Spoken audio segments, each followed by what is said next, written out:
Last session, 4 nobles were penned in a velveted, gilded jail above Neverwinter's muddy streets when the city below turned. Shouts rose, one voice cut off with a wet snap, and Lord Seldra stumbled in, pale and shaking, barring the lounge doors and untying their peace bonds with trembling fingers. The beam split as a battering ram thundered again. When the doors burst, peasants surged with torches and clubs, only to meet Randall Savage's waiting blade. He cleaved the first man in a single brutal stroke that sent the ram clattering. From behind the swinging door, Bradley Sebastian Overshank lunged and pinned another through the heart. Bella Thorne's eldritch blast hit the third in the face, blistering skin and dropping him screaming as the press hesitated. A voice like a dropped anvil stilled the stare. Kaelin Marlowe, the Grey Pioneer's front, glared past the bodies and demanded Seldra. The tyrant babbled and crawled. Bradley refused to be commanded and drove steel into Seldra's neck. Randall's crossbow cracked, and Alaric Thistlewick's next shot ended the pleading for good. Kaelin blinked once, recalibrated, and declared what the mob needed to hear. The tyrant was dead. The 4 were not slavers, and Neverwinter would be free so long as order held and coin was paid for honest goods.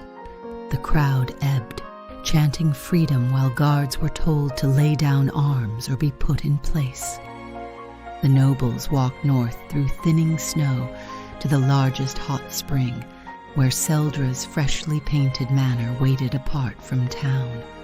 They spiked his head on a shovel in the yard, then opened the door with a golden key bound in red ribbon. Thompson, the manor's soft-spoken butler bought years ago in distant Halrua, greeted them with deference, rabbit stew, and a discreet key ring to a rug-hidden safe. Inside lay 2 gold bars, 2 silver bars, a heavy purse they divided, and a faintly glowing ring they later named a simple ward. Bradley scoured the master's desk and found leverage, a ledger noting 2,000 gold paid to House 4 Noble Refugees, the ring held for CL, and a name he muttered like a burr, Cassius Lazel, a Baldur's Gate broker who had crossed Seldra more than once. Seldra had also contracted southern investors who were sending engineers for a dock and a mine. A dwarf's early survey hinted at silver in the ground. Bradley quietly hid Seldra's land deeds to Neverwinter and its surrounds. Bella slipped through servant quarters, testing Thompson's story and finding only neat sheets and worn boots. Alaric eyed the northern mountains and their frostworm legends. In town, Thompson's familiar presence smoothed introductions. Kaelin met them again with guards, measured a moment, and offered a handshake welcome with a warning. In a free city, leadership stood only by the people's will. The market proved sparse but serviceable. The stables kept shaggy mountain goats, and the sea and peaks promised both riches and ruin.